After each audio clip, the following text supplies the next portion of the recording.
ദൈവത്തിൻ്റെ അതിപരിശുദ്ധമായ നാമം വാഴ്ത്തപ്പെടുമാറാകട്ടെ. To reach the unreach Eden TV നടത്തുന്ന ഈ ശാബത്ത് സ്കൂൾ പഠനത്തിലേക്ക് എല്ലാ മാന്യ പ്രേക്ഷകരെയും വീണ്ടും വരുന്ന കർത്താവായ യേശുക്രിസ്തുവിൻ്റെ നാമത്തിൽ സ്വാഗതം ചെയ്യുന്നു. ഇന്ന് നമ്മൾ പഠിക്കുന്നത് 10ാമത്തെ പാഠമാണ്. അതിൻ്റെ തലവാചകം ഇങ്ങനെയാണ്: ആരുടെ മേൽ അവസാനം വന്നിരിക്കുന്നു. മനഃപ്പാഠവാക്യം 1 കൊരിന്ത്യർക്കെഴുതിയ ലേഖനം 10ാം അധ്യായം അതിൻ്റെ 11ഉം 12ഉം അതിപ്രകാരം വായിക്കുന്നു: ഇത് ദൃഷ്ടാന്തമായിട്ട് അവർക്ക് സംഭവിച്ചു. ലോക അവസാനം വന്നെത്തിയിരിക്കുന്ന നമുക്ക് ബുദ്ധി ഉപദേശത്തിനായി എഴുതിയിരിക്കുന്നു. ആകയാൽ താൻ നിൽക്കുന്നു എന്ന് തോന്നുന്നവൻ വീഴാതിരിപ്പാൻ നോക്കിക്കൊള്ളട്ടെ. ആമുഖത്തിൽ പറയുന്നത്, വിശുദ്ധ വേദപുസ്തകം നമ്മൾ പരിശോധിക്കുമ്പോൾ അന്ത്യകാല സംഭവങ്ങളെക്കുറിച്ചും അത് പറഞ്ഞ ദൈവത്തിൻ്റെ മക്കളെക്കുറിച്ചും പറഞ്ഞിരിക്കുന്നു. വിശുദ്ധ വേദപുസ്തകം നോക്കുന്ന സമയത്ത് അന്ത്യകാല സംഭവങ്ങൾ അല്ലെങ്കിൽ ഈ ലോകത്തിൻ്റെ അവസാനം പ്രവചനങ്ങൾ, ഈ ലോകത്തിൻ്റെ അവസാനം എന്ത് സംഭവിക്കാൻ പോകുന്നു, അത് പ്രവാചകന്മാർക്ക് ദൈവം കൊടുത്തിട്ടുണ്ട്. അപ്പം ഈ കാര്യങ്ങൾ നമ്മൾ പരിശോധിക്കുമ്പോൾ തന്നെ ഈ വർത്തമാനകാലത്തിൽ നടക്കുന്നതായ സത്യങ്ങൾ എന്താണ് എന്ന് മനസ്സിലാക്കുവാൻ ആ പ്രവചനങ്ങൾ നമ്മെ സഹായിക്കുന്നു. അന്ത്യകാലത്ത് എന്ത് സംഭവിക്കുന്നു എന്ന് ദൈവത്തിൻ്റെ ജനത്തിലൂടെ ദൈവം ഈ ലോകത്തിന് വെളിപ്പെടുത്തി കൊടുത്തു. അത് ഈ വർത്തമാനകാലത്ത് നടക്കുന്ന സത്യങ്ങൾ എന്താണ് എന്ന് മനസ്സിലാക്കുവാൻ നമ്മെ സഹായിക്കുന്നു. ഒരു താക്കോലായി നമുക്ക് അത് ഉപയോഗിക്കാം, അല്ലെങ്കിൽ അത് തുറക്കുവാനും ആ സത്യങ്ങളെ തുറക്കുവാനുള്ള ഒരു താക്കോൽ എന്നാണ് ഈ പാഠഭാഗത്ത് അതിനെ സംബോധന ചെയ്യുന്നത്. അപ്പം ദൈവത്തിൻ്റെ പ്രവചനങ്ങളും ദൈവത്തിൻ്റെ പ്രവാചകന്മാർ നൽകിയ പ്രവചനങ്ങൾ ഈ വർത്തമാനകാലത്ത് എന്ത് സംഭവിക്കുന്നു എന്ന് മനസ്സിലാക്കുവാൻ നമ്മെ സഹായിക്കുന്നു. ഒപ്പം തന്നെ ദാനിയേലും വെളിപ്പാടും വളരെ അഗാധമായി പഠിക്കുവാനുള്ളൊരു അടിസ്ഥാനം കൂടെ ഈ പ്രവചനങ്ങൾ നമുക്ക് തരുന്നു. അപ്പോൾ ദൈവത്തിൻ്റെ മക്കൾക്ക് വേണ്ടി ദൈവം പറഞ്ഞു നൽകുന്ന കാര്യങ്ങൾ, അന്ത്യകാലത്ത് സംഭവിക്കുന്ന കാര്യങ്ങൾ ദൈവത്തിൻ്റെ പ്രവാചകന്മാരിലൂടെ ദൈവം നമുക്ക് തരുന്നു. അത് പ്രവചന പുസ്തകങ്ങൾ കൂടുതൽ പഠിക്കുവാനും നമ്മെ സഹായിക്കുക കൂടി ചെയ്യുന്നതായി പറഞ്ഞു. ഇവിടെ ദൈവത്തിൻ്റെ പദ്ധതി നോക്കൂ. ദൈവത്തിൻ്റെ പ്രവാചകന്മാർക്ക് ദൈവം പറഞ്ഞു കൊടുത്തതായ കാര്യങ്ങൾ ക്രമം തെറ്റാതെയാണ് ദൈവം ഈ ലോകത്ത് നടപ്പാക്കിയിരിക്കുന്നത്. ദൈവത്തിൻ്റെ പ്രവാചകന്മാരിലൂടെ ഈ ലോകത്ത് സംഭവിക്കുമെന്ന് ദൈവം നമുക്ക് പറഞ്ഞു തന്നിട്ടുള്ള കാര്യങ്ങൾ ഒന്നും ക്രമം തെറ്റാതെ ആ ക്രമത്തിൽ തന്നെ ദൈവം ഈ ലോകത്ത് നടത്തിയിരിക്കുന്നു. പ്രളയമായിക്കോട്ടെ, ജലപ്രളയമായിക്കോട്ടെ, സൊദോം ഗൊമോറയുടെ നാശമായിക്കോട്ടെ, അന്ത്യകാലത്തെക്കുറിച്ചായിക്കോട്ടെ, കർത്താവ് യേശുക്രിസ്തുവിൻ്റെ വരവിനെക്കുറിച്ചായിക്കോട്ടെ, എന്ത് തന്നെയെന്ന് പറഞ്ഞാലും ദൈവത്തിൻ്റെ പ്രവാചകന്മാരിലൂടെ ദൈവത്തിൻ്റെ മക്കൾക്ക് നൽകിയ അറിയിപ്പ് പ്രകാരമാണ് ഈ ലോകത്ത് കാര്യങ്ങൾ സംഭവിക്കുന്നത്. അത് ദൈവത്തിൻ്റെ പദ്ധതിയാണ്. നമ്മൾ ഈ ആഴ്ച പഠിക്കുന്നത് ന്യായവിധിയെക്കുറിച്ച് പഠിക്കുന്നു. എന്താണ്? 2ാം വരവിനെക്കുറിച്ച് പഠിക്കുന്നു. പരിശോധന ന്യായവിധിയെക്കുറിച്ച് പഠിക്കുന്നു. ഈ പഠനത്തിലേക്ക് ഒരിക്കൽ കൂടി എല്ലാ ദൈവത്തിൻ്റെ മക്കളെയും സ്വാഗതം ചെയ്തുകൊള്ളുന്നു.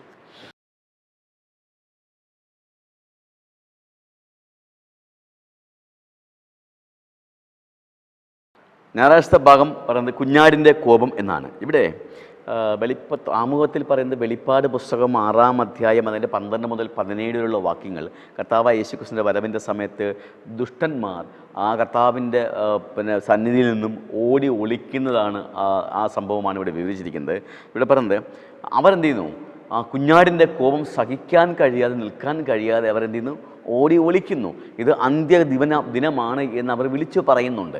അപ്പോൾ ഇവിടെ പറയുന്നത് ഈ അല്ലെങ്കിൽ ദൈവത്തിൻ്റെ തേജസ്സിൻ്റെ മുൻപാകെ നിൽക്കാൻ കഴിയാതെ, കുഞ്ഞാടിൻ്റെ മുൻപേ നിൽക്കാൻ കഴിയാതെ ഒളിച്ച് ഓടുന്നവർ കർത്താവായ യേശുക്രിസ്തുവിനെ സംബോധന ചെയ്തത് കുഞ്ഞാടെന്നാണ്. കർത്താവായ യേശുക്രിസ്തുവിൻ്റെ വരവിൻ്റെ ആ ദിവസത്തെ പറഞ്ഞത് ഈ ദിവസത്തിൽ ആർക്ക് നിൽക്കാൻ കഴിയുമെന്ന് അവർ ചോദിക്കുന്നു. അപ്പോൾ ഈ ദിവസത്തെക്കുറിച്ചും കുഞ്ഞാടിൻ്റെ വരവിനെക്കുറിച്ചും അവർ മുന്നമേ അറിഞ്ഞിരുന്നു. അവർ അറിവില്ലാത്തവരല്ല അതിനെക്കുറിച്ച്. കുഞ്ഞാട് ഇങ്ങനെ വരുമെന്നും കർത്താവായ യേശുക്രിസ്തു വരുമെന്നും ദുഷ്ടന്മാരെ ദുഷ്ടന്മാർക്ക് ശിക്ഷ നൽകുമെന്നും നീതിമാന്മാരെ ദൈവത്തോടൊപ്പം ചേർക്കും എന്നുള്ള കാര്യങ്ങളൊക്കെ തന്നെ ഈ ദുഷ്ടന്മാർക്ക്, അല്ലെങ്കിൽ ദൈവത്തിൻ്റെ വചനം സ്വീകരിക്കാതെ കർത്താവായ യേശുക്രിസ്തുവിൻ്റെ വരവിങ്കൽ കർത്താവായ യേശുക്രിസ്തുവിൻ്റെ മുന്നിൽ നിൽക്കാൻ കഴിയാതെ ആ ഓടി ഒളിക്കുന്നവർ അറിഞ്ഞിരുന്നു. പക്ഷെ അവരറിഞ്ഞിട്ടും അവരെന്ത് ചെയ്തില്ല? അവർ ദൈവത്തെ മാനിച്ചില്ല, അല്ലെങ്കിൽ ദൈവത്തെ അംഗീകരിച്ചില്ല. അതുകൊണ്ടാണ് എന്ത് ചെയ്യുന്നത്? അവർക്ക് ഇത്തരമൊരു അവസ്ഥ ഉണ്ടായത്. ഒരാൾക്കും പറയാൻ കഴിയില്ല ദൈവത്തിൻ്റെ സുവിശേഷം ഞാൻ അറിഞ്ഞിരുന്നിരുന്നുവെങ്കിൽ ഞാൻ സ്വീകരിക്കുമായിരുന്നു എന്ന് ഒരാൾക്കും പറയാൻ കഴിയില്ല. അതാണ് വെളിപ്പാട് പുസ്തകത്തിൽ പറയുന്നത്. ഈ സുവിശേഷം സകല ഭാഷയിലുള്ളവർക്കും സകല ജാതിക്കും ഗോത്രത്തിനും വംശത്തിനും പ്രസംഗിക്കപ്പെടും. എല്ലാ മനുഷ്യരും ഈ സുവിശേഷം അറിയും. എല്ലാ മനുഷ്യർക്കും ദൈവത്തിൻ്റെ രക്ഷാപദ്ധതിയിലേക്ക് കടന്നു വരുവാൻ ഒരു അവസരം കൊടുത്തിരിക്കുന്നു. അപ്പം കർത്താവ് യേശുക്രിസ്തു വരുന്ന സമയത്ത് വരുമ്പോൾ സംഭവിക്കുന്ന കാര്യങ്ങൾ നേരത്തെ പറഞ്ഞത്, കുഞ്ഞാടിൻ്റെ ശോഭ കാണാതിരിക്കുവാൻ തക്കവണ്ണം അതിനെ പ്രതിരോധിക്കാൻ കഴിയാത്തവരെന്ത് ചെയ്യും? ദൈവത്തിൻ്റെ സന്നിധിയിൽ നിന്നും ഓടിപ്പോകും. പക്ഷേ അവർക്ക് നൽകിയിരുന്നതായ അവസരങ്ങൾ അവരെന്ത് ചെയ്തു? നിഷേധിച്ചു കളഞ്ഞു. ആ നിഷേധിച്ചതിൻ്റെ ഫലമായിട്ടാണ് അവർക്ക് കുറ്റം പറയാൻ കഴിയാത്തത്, ഞങ്ങളിത് അറിഞ്ഞില്ലല്ലോ എന്ന് പറയാൻ കഴിയാത്തത്. പ്രളയത്തിൻ്റെ ഒരു ഉദാഹരണം പറയുന്നത്, പ്രളയ സമയത്തും നോഹ ജീവിച്ചിരുന്ന കാലഘട്ടത്തിലെ ജനങ്ങൾക്ക് ഒരിക്കലും പറയാൻ കഴിയുമായിരുന്നില്ല, ഇത് ഞങ്ങൾ അറിഞ്ഞില്ലല്ലോ എന്ന് പറയാൻ കഴിയും. കാരണം നോഹ ഏകദേശം 120 വർഷത്തോളം പ്രസംഗിച്ചു. ആ നോഹ 120 വർഷത്തോളം പ്രസംഗിച്ചപ്പോൾ പലരും ആ പ്രസംഗത്തെ പല രീതിയിലാണ് എടുത്തത്. കാരണം അന്ന് വരെ മഴ ഉണ്ടായിട്ടില്ല. ഇല്ലാത്തൊരു സംഭവത്തെക്കുറിച്ച് നോഹ പ്രസംഗിക്കുമ്പോൾ ചില ആൾക്കാർ വിചാരിച്ചു ഇദ്ദേഹത്തിൻ്റെ കുഴപ്പമുണ്ടായിരിക്കും എന്ന് ചോദിച്ചു. ചില ആൾക്കാർ വിചാരിച്ചു അയാൾ പറയുന്നതിൽ സത്യമുണ്ട്, പക്ഷേ ഞങ്ങൾക്കത് സ്വീകരിക്കാൻ കഴിയില്ല. അങ്ങനെ വ്യത്യസ്തമായ ഒരു പ്രതികരണമായിരുന്നിരിക്കാം ആ പ്രസംഗത്തോട്, നോഹയുടെ പ്രസംഗത്തോട് ജനങ്ങൾ കാണിച്ചിരുന്നത്. പക്ഷേ അവർക്ക് ഈ അന്ത്യത്തെക്കുറിച്ച് അറിവുണ്ടായിരുന്നു. മഴ വരുമെന്നും മഴ വന്നാൽ ഈ ലോകം നശിക്കുമെന്നും നോഹ അവരെ അറിയിച്ചിരുന്നു. അപ്പോൾ ദൈവം നോഹയോട് എന്ത് ചെയ്തു? അന്ത്യത്തെക്കുറിച്ച് അല്ലെങ്കിൽ വരാൻ പോകുന്ന സംഭവത്തെക്കുറിച്ച് നോഹയോട് ദൈവം വെളിപ്പെടുത്തി. നോഹ അത് ജനങ്ങളോട് പറഞ്ഞു. പക്ഷെ ജനങ്ങൾ എന്ത് ചെയ്തില്ല? സ്വീകരിച്ചില്ല. അതുകൊണ്ട് എന്ത് ചെയ്തു? ദൈവം ആ പെട്ടകത്തിൻ്റെ വാതിൽ അടച്ചു. ദൈവം പെട്ടകത്തിൻ്റെ വാതിൽ അടച്ചു. കൃപയുടെ കാലം അതോടെ തീർന്നു. പിന്നീട് അവർക്ക് രക്ഷപ്പെടുവാൻ കഴിഞ്ഞില്ല. ഈ കാലഘട്ടത്തിൽ ജീവിക്കുന്നവരുണ്ട്. ഇങ്ങനെ സുവിശേഷം കേൾക്കുന്നുണ്ട്, കുറച്ചുപേര് വിശ്വസിക്കുന്നുണ്ട്, അത് ശരിയാണെന്ന് പറയും. പക്ഷേ അവർ പറയുന്നത് ഞങ്ങളിപ്പോൾ പോകുന്ന മാർഗം വിട്ട് വരാൻ ബുദ്ധിമുട്ടുണ്ട്. ചിലർ പറയുന്നു ഇതൊന്നും നടക്കില്ല. കാരണം ഇവിടെ പത്രോസ് പറയുന്നുണ്ട്, എന്താണ്? പണ്ട് തൊട്ടേ പ്രസംഗിച്ച് തുടങ്ങിയതാണ്, ആദ്യം മുതലേ പ്രസംഗിച്ചു തുടങ്ങിയ കർത്താവായ യേശുക്രിസ്തു വരുമെന്ന്. അന്ത്യകാലത്ത് പരിഹാസികൾ കൂടും. എവിടെ? ഇതുവരെയ്ക്കും വന്നില്ലല്ലോ എന്ന് ചോദിക്കുന്നവരുണ്ട്. നമ്മൾ പറയുന്ന ലോകാവസാനം എവിടെ, എന്നെത്തും എന്ന് പറഞ്ഞ് പരിഹസിക്കുന്നവരുടെ എണ്ണം കൂടി വരും. അത് പത്രോസ് പറയുന്നുണ്ട്, പത്രോസിൻ്റെ ലേഖനത്തിൽ പറയുന്നുണ്ട്. അപ്പോൾ ഇവിടെ എന്താണ് പറയുന്നത്? ഈ അന്ത്യകാലത്തെക്കുറിച്ച് അജ്ഞതയുള്ളവരാരും തന്നെ ഉണ്ടായിരിക്കുകയില്ല. എല്ലാവർക്കും ഈ അന്ത്യകാലത്തെക്കുറിച്ച് അറിയുവാനും കുഞ്ഞാടിൻ്റെ രക്ഷാപദ്ധതിയിലേക്ക് കടന്നു വരുവാനുമുള്ള അവസരം ദൈവം കൊടുക്കുന്നുണ്ട്. ദൂതന്മാരുടെ ദൂത് അതാണ് പറയുന്നത്. പക്ഷേ തിരസ്കരിച്ചാൽ എന്തു ചെയ്യും? കുഞ്ഞാടിൻ്റെ മുൻപിൽ നിന്നും ഭയന്ന് ഓടേണ്ടി വരും നമുക്ക്. ഇവിടെ പറയുന്നത് അന്ത്യകാലത്ത് പരിഹാസികൾ ഒരുപാട് പേരുണ്ടാകും. കാരണം എന്താണെന്ന്, സൃഷ്ടിപ്പ് മുതൽ നമ്മളിങ്ങനെ പ്രസംഗിച്ചുകൊണ്ടിരിക്കുന്നത് അന്ത്യകാലം ഉണ്ടാകും, അന്ത്യകാലം ഉണ്ടാകും, അന്ത്യകാലം. എവിടെ? ആൾക്കാർ ചോദിക്കുന്നുണ്ട്, എവിടെ? നിങ്ങൾ ഇത്രയും വർഷം പ്രസംഗിച്ചില്ലേ? നമ്മുടെ അപ്പൂപ്പൻ്റെ കാലത്ത് പ്രസംഗിച്ചു, അതിനു മുൻപ് പ്രസംഗിച്ചു, 2 or 3 തലമുറയ്ക്ക് മുൻപ് പ്രസംഗിച്ചു, പക്ഷേ ഇതുവരെയ്ക്കും അന്ത്യം അടുത്തില്ലല്ലോ എന്ന് ചോദിക്കുകയും ദൈവത്തിൻ്റെ വചനത്തെ കളിയാക്കുകയും ചെയ്യുന്നവരുണ്ട്. പക്ഷേ ദൈവത്തിൻ്റെ മക്കൾ ഈ പ്രവചനങ്ങളെക്കുറിച്ച് പഠിക്കുന്ന നമ്മൾ മനസ്സിലാക്കേണ്ടത്, ദൈവത്തിൻ്റെ പ്രവാചകന്മാരിലൂടെ ദൈവം പറഞ്ഞിട്ടുള്ള ഓരോ കാര്യങ്ങളും അതിൻ്റെ ക്രമപ്രകാരം ലോകത്തിൽ നടന്നിരിക്കുന്നു എന്നുള്ളതാണ്. ഇന്ന കാര്യങ്ങൾ നടക്കുമെന്ന് ദൈവം പറഞ്ഞു, ആ കാര്യങ്ങളൊക്കെയും നടന്നിട്ടുണ്ട്. അതുകൊണ്ട് തന്നെ ദൈവത്തിൻ്റെ ആസന്നമായ വരവ് ഏറ്റവും വേഗത്തിലാണ്. അപ്പം നാം എന്ത് ചെയ്യണം? നമ്മൾ ഒരുങ്ങേണ്ടതുണ്ട്, മറ്റുള്ളവരെയും ഒരുക്കേണ്ടതുണ്ട്. താമസം എന്ന് ഒരിക്കലും നമ്മൾ വിചാരിക്കരുത്. കാരണം ദൈവത്തിൻ്റെ വരവെന്ന് പറയുന്നത് ഈ ലോകത്തിൽ തന്നെ നോക്കിക്കാണുന്ന തരത്തിലുള്ളതായിരിക്കും. എല്ലാ മനുഷ്യരും അറിയുന്നത് തന്നെയായിരിക്കും. എല്ലാ മനുഷ്യർക്കും അതിനുള്ള അറിവുമുണ്ടായിരിക്കും. ഒരു മനുഷ്യന് പോലും പറയാൻ കഴിയില്ല ഞാൻ ഇങ്ങനെ ഒരു സംഭവത്തെക്കുറിച്ച്, അല്ലെങ്കിൽ രണ്ടാം വരവിനെക്കുറിച്ച്, കർത്താവായ യേശുക്രിസ്തുവിൻ്റെ വരവിനെക്കുറിച്ച്, കർത്താവായ യേശുക്രിസ്തുവിൻ്റെ രക്ഷാപദ്ധതിയെക്കുറിച്ച് ഞാൻ അറിഞ്ഞിരുന്നില്ല എന്ന് ഒരു മനുഷ്യനും പറയുവാൻ കഴിയാത്ത തരത്തിൽ സുവിശേഷം ഈ ലോകത്തിൻ്റെ എല്ലാ കോണുകളിലും എത്തും. അതിൻ്റെ ഒരു ഭാഗം നമുക്കുമുണ്ട്. അത് എത്തിക്കുന്ന ആ ദൗത്യത്തിൽ നാമും പങ്കാളികളാണ് എന്നാണ് ഈ പാഠഭാഗം നമ്മെ പഠിപ്പിക്കുന്നത്.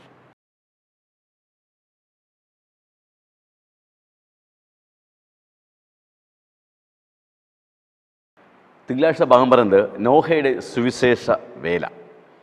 ഇവിടെ നമുക്ക് നോഹ എന്തൊക്കെ ചെയ്തു എന്നും നോഹയുടെ ദൈവം എന്താണ് ആഗ്രഹിച്ചതും എന്നൊക്കെ തന്നെ നമുക്ക് പറയാം.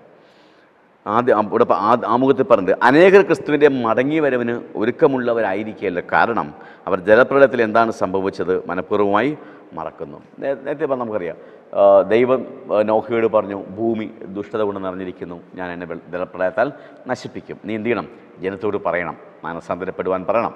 പക്ഷേ നോഹ പ്രസംഗിച്ചു, ജനം കേട്ടില്ല. സ്വാഭാവികമായും നാം ഇന്ന് നോക്കുന്ന സമയത്ത് പലപ്പോഴും പല ആൾക്കാരും പറയുന്നത് പ്രളയം എന്ന് പറഞ്ഞ സംഭവം ഉണ്ടായിട്ടില്ലെന്നാണ്. എന്നാൽ ചരിത്രപരമായ തെളിവുകളുണ്ട്.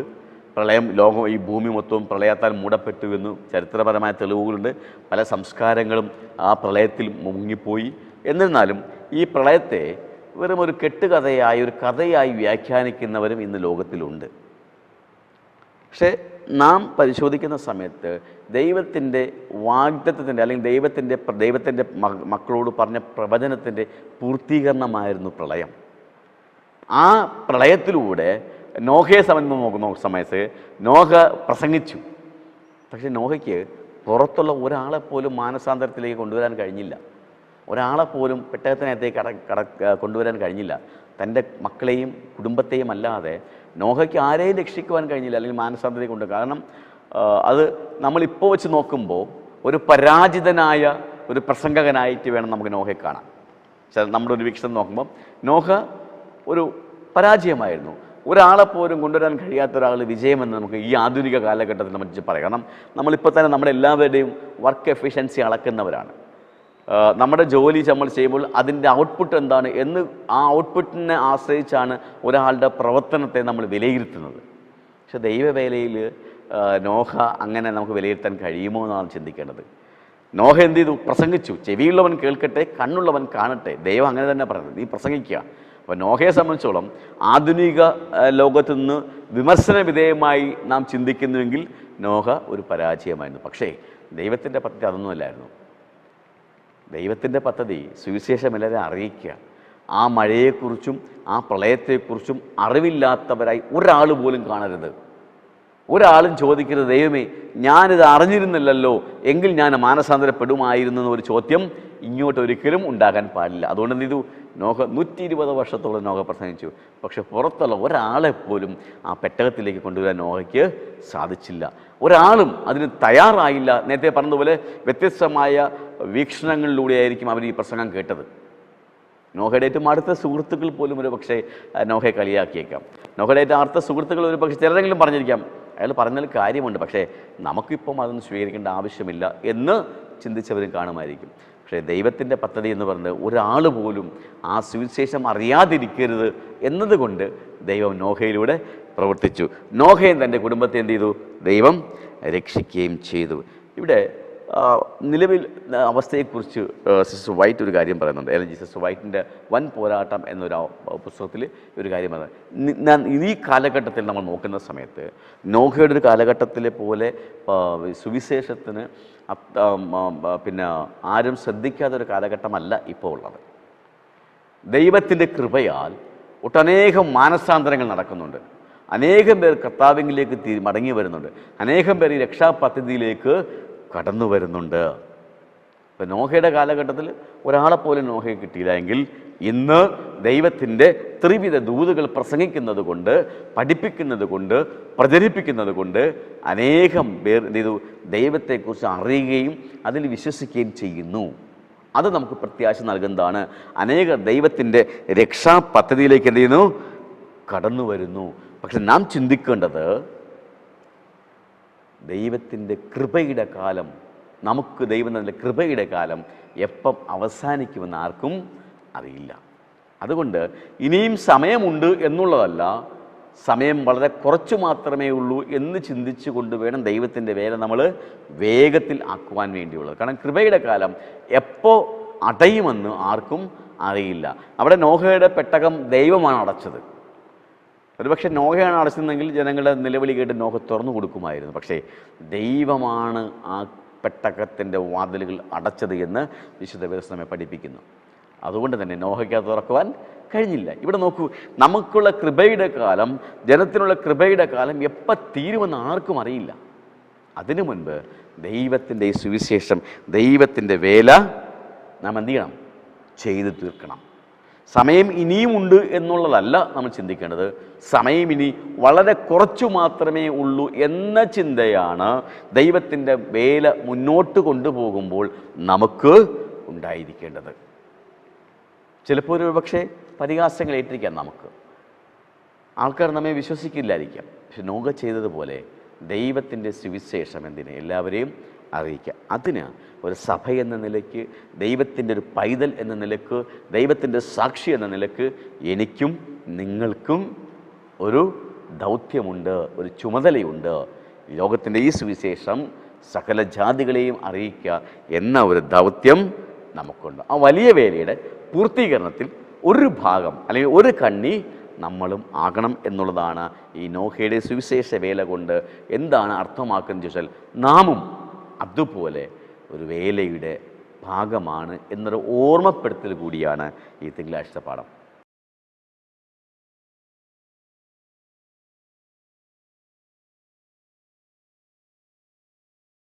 സൊദോമിൻ്റെയും ഗൊമോറയുടെയും കഥ ചൊവ്വാഴ്ച ഭാഗമാണ്. ഇവിടെ പറഞ്ഞത് പത്രോസ് ഈ അന്ത്യകാല സംഭവങ്ങളെക്കുറിച്ച് പത്രോസ് വിവരിക്കുമ്പോൾ എടുത്തു പറയുന്നൊരു കാര്യം സൊദോമിൻ്റെയും ഗൊമോറയുടെയും നശീകരണത്തിൻ്റെ പിന്നെ ചരിത്രമാണ്.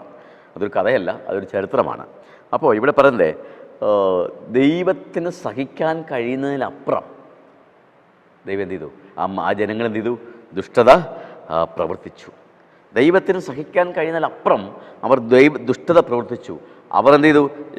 പിന്നെ ദൈവത്തിൽ നിന്നും അകന്നുപോയി മ്ലേച്ഛതയുള്ള ഒരു ജനമായി തീർന്നു. അവരെ ദൈവം എന്ത് ചെയ്തു? അതുകൊണ്ട് നശിപ്പിച്ചു. അന്ത്യകാലത്തും ഇതുതന്നെ സംഭവിക്കും. ദുഷ്ടന്മാർ, മ്ലേച്ഛതയുള്ളതായ ജനങ്ങൾ എന്ത് ചെയ്യും? തീയാൽ നശിപ്പിക്കപ്പെടും. സൊദോം ഗൊമോറയെ എങ്ങനെയാണോ ദൈവം നശിപ്പിച്ചത്, അതുപോലെ എന്ത് ചെയ്യും? അന്ത്യകാലത്ത് ദുഷ്ടരുടെ മേൽ എന്ത് ചെയ്യും? ദൈവം വിജയം, ന്യായവിധി നടത്തും. പലപ്പോഴും പാപം നാം ചിന്തിക്കുന്നത് നമ്മളിൽ വലിയ പാപമില്ല എന്നുള്ളതാണ്. നാം പാപം മറ്റുള്ളവരിൽ കാണും. പലപ്പോഴും നാം എന്താ ചിന്തിക്കുന്നത്? എന്നിൽ അത്ര വലിയ പറയത്തക്ക പാപമൊന്നുമില്ല, പാപം മൊത്തവും നിങ്ങളിലാണ്, അയാളിലാണ് എന്ന് ചിന്തിക്കുന്നതാണ്. പക്ഷേ നാം മനസ്സിലാക്കേണ്ടത് നാം ഏതവസ്ഥയിലായിരിക്കുന്നു എന്ന് മനസ്സിലാക്കാൻ വേണ്ടിയാണ് പത്രോസ് അന്നത്തെ ജനതയോട് പറഞ്ഞത്. സൊദോമിലും ഗൊമോറയിലും എന്ത് ചെയ്തു? ദൈവം നശിപ്പിച്ചതിൻ്റെ കാരണം അവിടുത്തെ ജനങ്ങൾ ദൈവഹിതത്തിന് എതിരായി അവരെന്ത് ചെയ്തു? പ്രവർത്തിച്ചു. അതുകൊണ്ട് ഞാൻ പാപിയല്ല, എന്നിൽ പാപമൊന്നുമില്ല, നിങ്ങളിലാണ് പാപം എന്നല്ല നമ്മൾ പറയേണ്ടത്. നമ്മുടെ പാപ അവസ്ഥ എന്താണ് എന്ന് മനസ്സിലാക്കണം എന്നാണ് പത്രോസ് നമ്മോട് പറഞ്ഞിരിക്കുന്നത്. പത്രോസ് നമ്മോട് കുറേ കാര്യങ്ങൾ നമ്മൾ എന്ത് ചെയ്യുന്നു? ആത്മീയ വ്യഭിചാരം ചെയ്യുന്നവരെ വിട്ട് നിങ്ങൾ വരണം. അതാണ് ഇവിടെ ബാബിലോണിയ സംസ്കാരത്തിൻ്റെ ഭാഗമായി നിൽക്കുന്നവരെന്ത് ചെയ്യണം? തിരിച്ച് വരണം. ബാബിലോണിയ സംസ്കാരം എന്ന് പറയുമ്പോൾ ഇന്ന് നമ്മളുടെ ഇടയ്ക്ക്, ദൈവത്തിൻ്റെ ജനത്തിൻ്റെ ഇടയ്ക്ക് എന്തൊക്കെ പ്രവണതകളാണ് ബാബിലോണിയ സംസ്കാരത്തിൻ്റെ ഭാഗമായിട്ടുള്ളതെന്നൊരു ആത്മപരിശോധന നടത്തുവാൻ വേണ്ടിയാണ് പത്രോസ് പറഞ്ഞിരിക്കുന്നത്.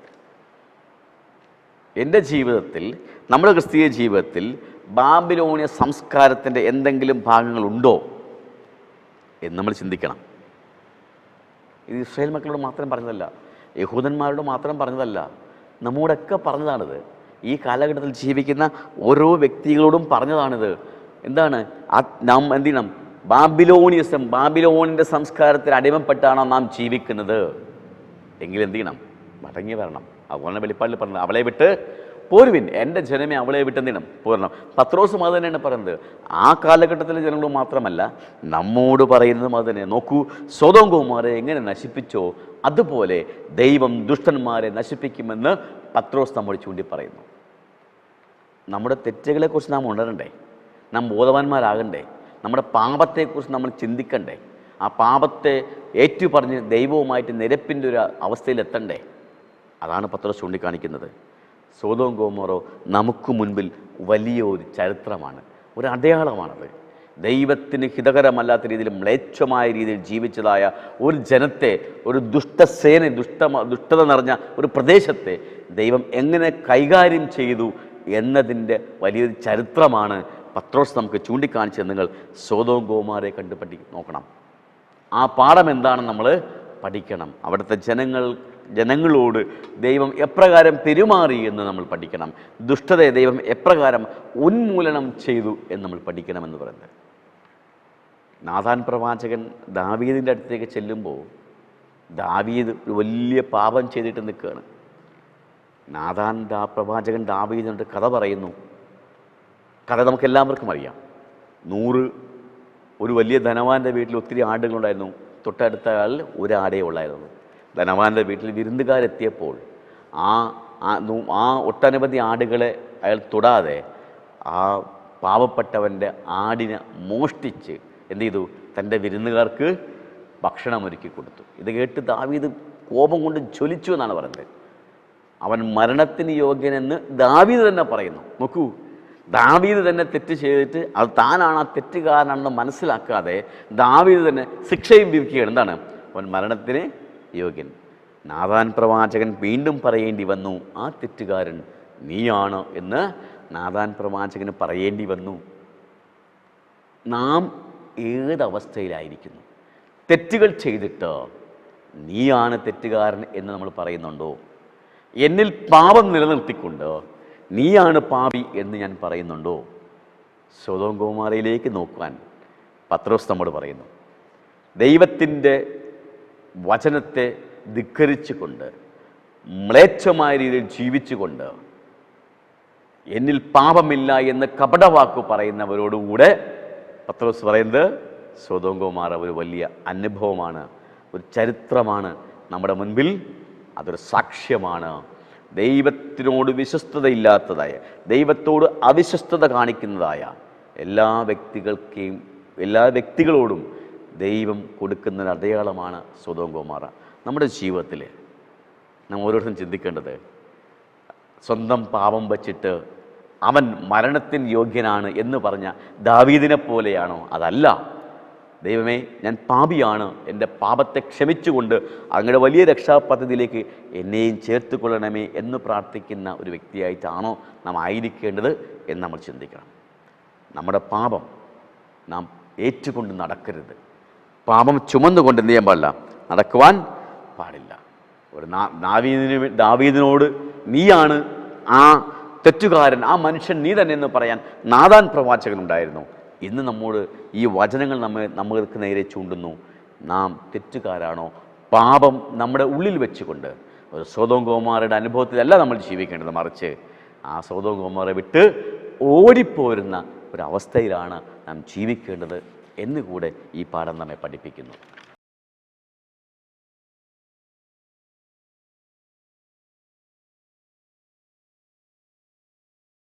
സർവഭൂമിക്കും ന്യായാധിപൻ ബുധനാഴ്ച ഭാഗമാണ്.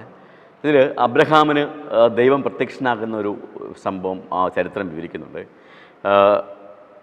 സൊദോം ഗോമോറ നശിപ്പിക്കുന്നതിന് മുൻപ്, സൊദോമിൻ്റെ നശീകരണത്തിന് മുൻപ് മാമറെ സമഭൂമിയിലൊരു സംഭവം നടക്കുന്നു. എന്താണ്? ദൈവം അബ്രഹാമിന് പ്രത്യക്ഷപ്പെട്ടു. ഒപ്പം 2 ദൂതന്മാരും വന്നു. അബ്രഹാം അവരെ ഭക്ഷണത്തിന് ക്ഷണിച്ചു. കാര്യങ്ങളൊക്കെ അവരെ സൽക്കരിച്ചപ്പോൾ അബ്രഹാമിനോട് ദൈവം പറയുന്നു, നിനക്ക് ഞാൻ എന്താണ് ഒരു സന്തതി ജനിക്കുമെന്നും ഒക്കെ വാഗ്ദാനങ്ങളൊക്കെ പറയുന്നു. അതോടൊപ്പം തന്നെ ദൈവം അബ്രഹാമിന് സോദോമിനെ നശിപ്പിക്കുവാൻ പോകുന്നു എന്ന ആ വാർത്തയും പറഞ്ഞു കൊടുക്കുന്നു. അല്ലെങ്കിൽ ആ ഒരു സംഭവം നടക്കാൻ പോകുന്നു എന്ന് ദൈവം അബ്രഹാമിനോട് പറയും. നോക്കൂ, നേരത്തെ പ്രളയത്തിന് മുൻപ് പ്രളയമുണ്ടാകുമെന്നും ഈ ലോകം നശിപ്പിക്കപ്പെടുമെന്നും നോഹയോട് ദൈവം മുന്നമേ പറഞ്ഞു. ഇവിടെ സോദോം എന്ന പട്ടണത്തെ നശിപ്പിക്കുന്നതിന് മുൻപ് ദൈവം അബ്രഹാമിനോട് വെളിപ്പെടുത്തുകയാണ്, സോദോം എന്ത് ചെയ്യും? നശിപ്പിക്കപ്പെടും. അപ്പോൾ ഇവിടെ ആമോസ് പറയുന്നത്, തൻ്റെ പ്രവാചകന്മാർക്ക് മുന്നേ കൂട്ടി പറയാതെ ദൈവം ഒരു കാര്യവും ചെയ്യുകയില്ല. നടന്ന കാര്യങ്ങളൊക്കെ അങ്ങനെ തന്നെയാണ്. ആരോട് പറയുന്നു? നോഹയോട് പറഞ്ഞു. ഇപ്പോൾ എന്ത് ചെയ്യുന്നു? സോദോമിൻ്റെ നാശത്തെക്കുറിച്ച് അബ്രഹാമിനോടും പറയുന്നു. ആ വിലപേശലൊക്കെ നമുക്ക് വിശുദ്ധ വേദപുസ്തകത്തിൽ അറിയാം. അബ്രഹാം വിലപേശുന്നു. തൻ്റെ അർത്ഥ സഹോദരനായ ലോത്തും അവരുടെ കുടുംബവും അദ്ദേഹത്തിൻ്റെ കുടുംബവും അവിടെ താമസിക്കുന്നുണ്ടല്ലോ, അവർ ഈ നാശത്തിൽ അകപ്പെട്ടു പോകുമല്ലോ എന്ന വല്ലാത്ത ഹൃദയവേദന ആർക്കുണ്ടായി? അബ്രഹാമിനുണ്ടായി. ആ ഹൃദയവേദനയിൽ നിന്ന് എന്ത് ചെയ്തു? ദൈവവുമായിട്ട് ഒരു വിലപേശൽ അബ്രഹാം നടത്തുന്നു. അത് ഒരു പാഠം നമ്മെ പഠിപ്പിക്കുന്നത്, നാം മറ്റുള്ളവർക്ക് വേണ്ടി കരുതുന്നവർ ആണോ? നാം മറ്റുള്ളവർക്ക് വേണ്ടി ദൈവത്തോട് കരഞ്ഞ് അപേക്ഷിക്കുന്നവരാണോ? എന്നോടൊപ്പം പെട്ടകത്തിൽ മറ്റൊരു വ്യക്തിയും കൂടെ കയറണം എന്ന് ആഗ്രഹിക്കുന്നവരാണോ? ലോത്തിന് വേണ്ടി അബ്രഹാം ദൈവത്തോട് കരഞ്ഞതുപോലെ നാം മറ്റുള്ളവർക്ക് വേണ്ടി പ്രാർത്ഥിക്കുകയും മറ്റുള്ളവർക്ക് വേണ്ടി കരുതുകയും ചെയ്യുന്നവരാണോ എന്നൊരു ആത്മപരിശോധന കൂടെ നാം ഈ കാലഘട്ടത്തിൽ നടത്തേണ്ടിയിരിക്കുന്നു. നമ്മുടെ സഹവിശ്വാസി, നമ്മുടെ ഇടയിൽ പാർക്കുന്ന അനേകരുണ്ട്. രോഗികളായി, ഭവനമില്ലാത്തവർ, ആവശ്യത്തിന് വസ്ത്രവും ആഹാരവും ഇല്ലാത്തവർ, നോക്കുവാൻ ആരുമില്ലാത്തവർ. അവരെയൊക്കെ നമുക്ക് കരുതുവാൻ, നമുക്ക് പരിഗണിക്കുവാൻ കഴിയുന്നുണ്ടോ? നാം എപ്പോഴും പറയുന്നൊരു കാര്യം, ഞാൻ പ്രാർത്ഥിക്കുന്നുണ്ട് എന്നുള്ളതല്ല, നമുക്ക് അവർക്ക് വേണ്ടി പ്രാർത്ഥിക്കുന്നതോടൊപ്പം തന്നെ പ്രവർത്തിക്കുവാനും കഴിയുന്നുണ്ടോ എന്നുള്ളത് കൂടെ പരിശോധിക്കണം. ഇവിടെ അബ്രഹാം എന്ത് ചെയ്തു? ദൈവത്തോട് വിലപേശുകയാണ്. ദൈവത്തോട് വിലപേശുകയാണ്. അവസാനം എന്ത് ചെയ്തു? 10 പേർ, 8 പേർ ഇങ്ങനെ താഴെ കൊണ്ടുവരികയാണ്. ദൈവം പറഞ്ഞത്, ഇല്ല അബ്രഹാമേ, അവിടെ ഇത്ര ആളുകളുണ്ടെങ്കിൽ ഞാൻ എന്തില്ല നശിപ്പിക്കും. കാരണം ദൈവത്തിന് അറിയാമായിരുന്നു അവിടെ എത്ര പേരുണ്ടെന്നുള്ളത്. എങ്കിൽ പോലും അബ്രഹാമിൻ്റെ മനോഭാവം നമ്മൾ നോക്കുന്ന സമയത്ത് അബ്രഹാം ദൈവത്തോട് ചോദിക്കുന്നു, നീ നീതിമാനല്ലയോ? ദുഷ്ടന്മാരോടൊപ്പം നീതിമാനെയും നീ നശിപ്പിക്കുമോ? ദൈവത്തിൻ്റെ സ്വഭാവത്തെക്കുറിച്ച് ദൈവത്തോട് തന്നെ ഓർമ്മിപ്പിക്കുകയാണ് അബ്രഹാം. അങ്ങ് നീതിമാനല്ലയോ? ആ നീതിമാനായ അങ്ങ് ദുഷ്ടന്മാരോടൊപ്പം നീതിമാനെ നശിപ്പിച്ചു കളയുമോ എന്ന വളരെ ഹൃദയസ്പർശിയായ ചോദ്യമാണ് അബ്രഹാം ദൈവത്തോട് ചോദിക്കും. തൻ്റെ സഹോദരൻ രക്ഷിക്കുവാൻ വേണ്ടി. നമുക്കങ്ങനെ ഒരു പ്രാർത്ഥനയുണ്ടോ? മോശ ദൈവത്തോടൊരു പ്രാർത്ഥന നടത്തി. ദൈവമേ, അങ്ങയ്ക്ക് ഈ ജനത്തോട് ക്ഷമിക്കുവാൻ കഴിയുന്നില്ല എങ്കിൽ ജീവൻ്റെ പുസ്തകത്തിൽ നിന്നും എൻ്റെ പേർ മായ്ച്ചു കളയണമേ. അത് ഉത്തര ത്യാഗമാണത്. ജീവൻ്റെ പുസ്തകത്തിൽ ഒരാളുടെ പേരെഴുതിയിരിക്കുന്നു, അത് മായ്ച്ചു കളയുവാൻ തക്കവണ്ണം ദൈവത്തോട് അപേക്ഷിക്കുവാൻ വേണ്ടി ആ ജനത്തെ മോശ എത്രമാത്രം സ്നേഹിച്ചിരുന്നു എന്ന് നമുക്ക് സങ്കല്പിക്കാൻ കഴിയുമോ? ജീവൻ്റെ പുസ്തകത്തിൽ നിന്നും എൻ്റെ പേർ മായ്ച്ചു കളയണമെന്ന് മോശ ദൈവത്തോട് അപേക്ഷിച്ചതുപോലെ ഇവിടെ അബ്രഹാം ലോത്തിന് വേണ്ടി അപേക്ഷിക്കുകയാണ്. എന്നിട്ട് ദൈവത്തിൻ്റെ സ്വഭാവത്തെക്കുറിച്ച് അബ്രഹാം ദൈവത്തോട് തന്നെ മുന്നറിയിപ്പ് കൊടുക്കുന്നത്, അങ്ങ് ന്യായാധിപതിയല്ലേ? ഈ ലോകത്തിന് അങ്ങ് ന്യായാധിപതിയല്ലേ? സർവഭൂമിക്കും നാഥനായിട്ടുള്ള വ്യക്തിയല്ലേ? അങ്ങനെയുള്ള അങ്ങ് ദുഷ്ടന്മാരോടൊപ്പം നീതിമാന്മാരെയും ഇല്ലാതാക്കുമോ? എത്രമാത്രം ഉത്കണ്ഠയാണ് അബ്രഹാമിനോട് ഉണ്ടെന്നുള്ളത് നമുക്കിത് മനസ്സിലാക്കാൻ കഴിയും. ദൈവം എന്ത് ചെയ്തു? തൻ്റെ ദൂതന്മാരെ അയച്ചു. ആ ലോത്തിനെയും തൻ്റെ കുടുംബത്തെയും രക്ഷപ്പെടുത്തി കൊണ്ടുപോകാൻ, വിളിച്ചിറക്കി കൊണ്ടുവരുവാൻ. അതാണ് വെളിപ്പാടിൽ പറയുന്നത്, അവളെ വിട്ട് പോരുവിൻ എന്ന് വെളിപ്പാടിൽ പറയുന്നത് പോലെ ആ മ്ലേച്ഛതയിൽ നിന്നും ഇറങ്ങി വരുവാൻ വേണ്ടി ലോത്തിനെയും തൻ്റെ കുടുംബത്തെയും കൊണ്ടുവരുവാൻ വേണ്ടി ദൈവം തന്നോടൊപ്പം വന്ന 2 ദൂതന്മാരെ സോദോമിലേക്ക് അയച്ചു. ചരിത്രം നമുക്കറിയാം എന്താണെന്നുള്ളത്. ഈ സമയമൊക്കെയും ആ സോദോമിൻ്റെ ജനത്തിന് എന്തുകൊണ്ട് ഈ ന്യായവിധി വന്നു എന്ന് ദൈവം അബ്രഹാമിന് ബോധ്യപ്പെടുത്തിയിരുന്നു. എന്തുകൊണ്ടാണ് സോദോമിലെ ഗോമോറയിലെ ജനങ്ങൾക്ക് ഇപ്രകാരം ഒരു ന്യായവിധി ഉണ്ടാകേണ്ടത് അല്ലെങ്കിൽ നാശം വന്നു എന്നതിൻ്റെ കാരണം ദൈവം അബ്രഹാമിനെ വെളിപ്പെടുത്തി കൊടുത്തു. ഇങ്ങനൊരു വെളിപ്പെടുത്തൽ ഇനിയുമുണ്ട്. ദൈവത്തിൻ്റെ മക്കളുടെ മുൻപിൽ ഇങ്ങനെ വെളിപ്പെടുത്തൽ ദൈവത്തിനുണ്ട്. എന്തുകൊണ്ട് ദുഷ്ടന്മാർക്ക് അന്ത്യകാലത്ത് നാശം സംഭവിക്കുന്നു എന്ന് ദൈവത്തിൻ്റെ മക്കൾക്ക് ദൈവം വെളിപ്പെടുത്തി കൊടുക്കും. അതാണ് അതിൻ്റെ വസ്തുത. അബ്രഹാമിനത് വെളിപ്പെടുത്തി കൊടുത്തു. എന്തുകൊണ്ട് സോദോമും ഗോമോറ നശിപ്പിക്കപ്പെടുന്നു എന്നതിൻ്റെ കാരണം നമുക്കും സംശയങ്ങളുണ്ട്. എന്തുകൊണ്ട് അങ്ങനെ സംഭവിച്ചു, എന്തുകൊണ്ട് ഇങ്ങനെ? പക്ഷേ ദൈവത്തോടൊപ്പം നാം 1000 ആണ്ട് ദൈവത്തോടൊപ്പം വസിക്കുന്ന സമയത്ത് നമ്മുടെ സകല സംശയങ്ങളും ദൂരീകരിക്കപ്പെടും. എന്തുകൊണ്ട് ലോകത്തിന് ഇങ്ങനെ നാശമുണ്ടാകുന്നു എന്നതിൻ്റെ തെളിവ് സഹിതം ദൈവം എന്ത് ചെയ്യും? നമുക്ക് കാണിച്ചു തരും എന്നാണ് പറയുന്നത്. അങ്ങനെ ഒരവസ്ഥയിലേക്കാണ് ദൈവം നമ്മെ കൊണ്ടുപോകുന്നത്. നമുക്കൊരു സംശയം ഉണ്ടാകില്ല. 1000 ആണ്ട് വാഴ്ച നാം ദൈവത്തോടൊപ്പം ആയിരിക്കുമ്പോൾ ഇതെല്ലാം നമുക്ക് പരിശോധിക്കാൻ കഴിയും. ദൈവത്തിൻ്റെ പ്രവൃത്തി എന്തായിരുന്നു, ഈ ലോകം എന്തൊക്കെ ചെയ്തു എന്ന്, അതുകൊണ്ട് ദൈവത്തിൻ്റെ ന്യായവിധി എപ്രകാരമുള്ളതാണ് എന്നും നമുക്ക് ഉത്തമ ബോധ്യമുണ്ടാകും എന്നാണ് വിശുദ്ധ വേദവസ്തു നമ്മെ പഠിപ്പിക്കുന്നത്. അതുകൊണ്ട് ആ ന്യായവിധിയിൽ പങ്കാളികളാക്കുവാൻ, ദുഷ്ടന്മാരെ ന്യായം വിധിക്കുമ്പോൾ അക്കൂട്ടത്തിൽ നമ്മൾ ഉണ്ടാകുവാൻ നാം ഓരോരുത്തരും ശ്രമിക്കേണ്ടിയിരിക്കുന്നു. അതിനുവേണ്ടിയാണ് നമ്മൾ ജീവിക്കേണ്ടത്. ദൈവത്തോടൊപ്പം 1000 ആണ്ട് വസിക്കുവാൻ, മ്ലേച്ഛത വിട്ട് തിരികെ വരുവാൻ ദൈവം നമ്മെ ക്ഷണിക്കുകയാണ്. അതാണ് ഈ പാഠഭാഗം നമ്മെ ഓർമ്മിപ്പിക്കുന്നത്.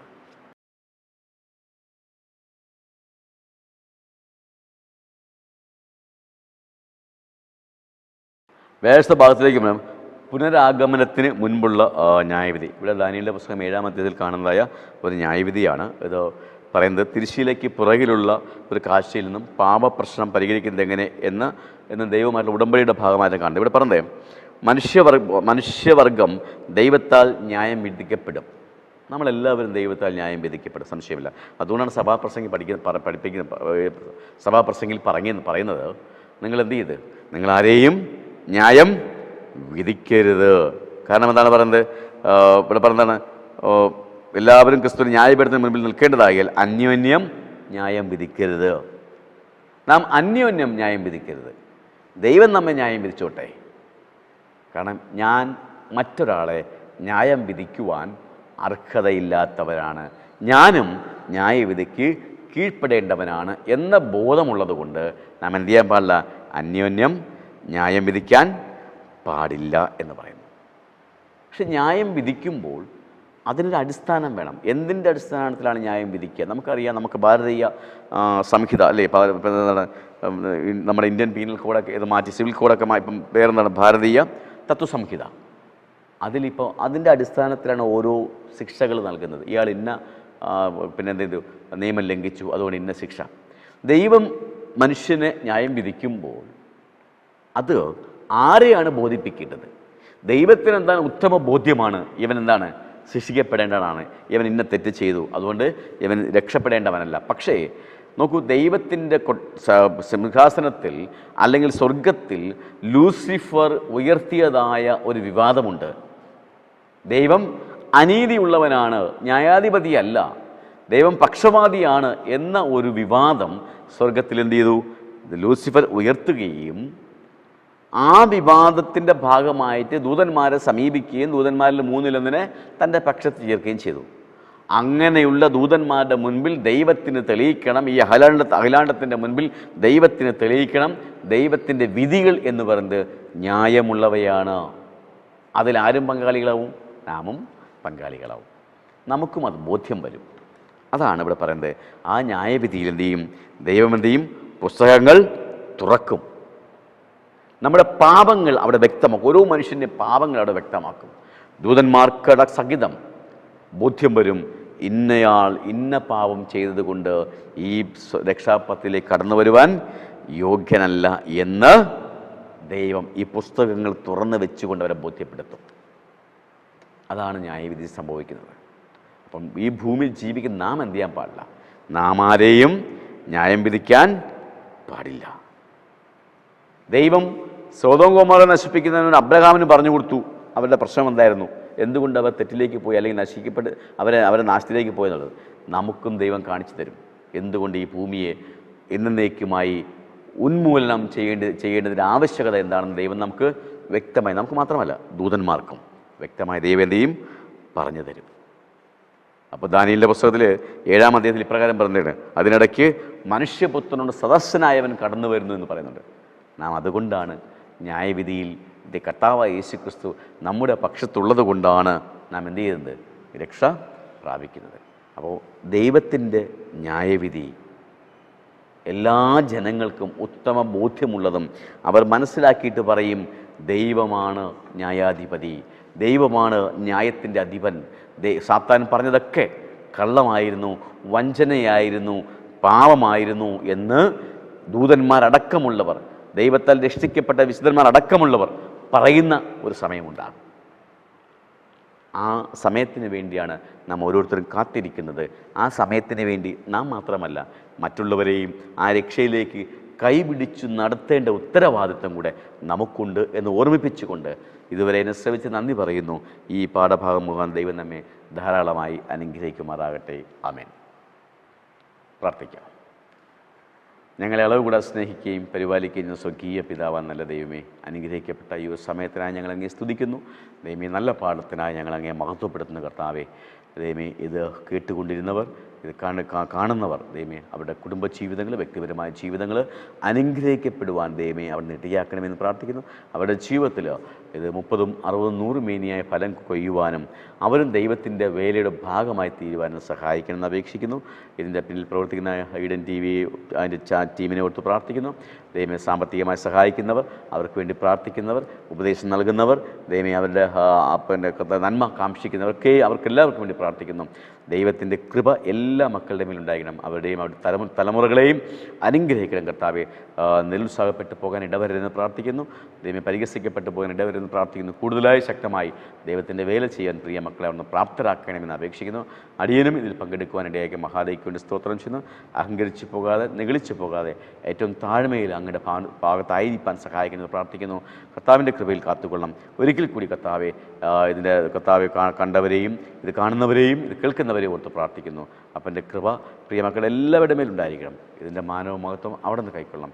യേശുവിൻ നാമത്തിൽ ചോദിക്കുമ്പോൾ തന്നെ ആമേൻ.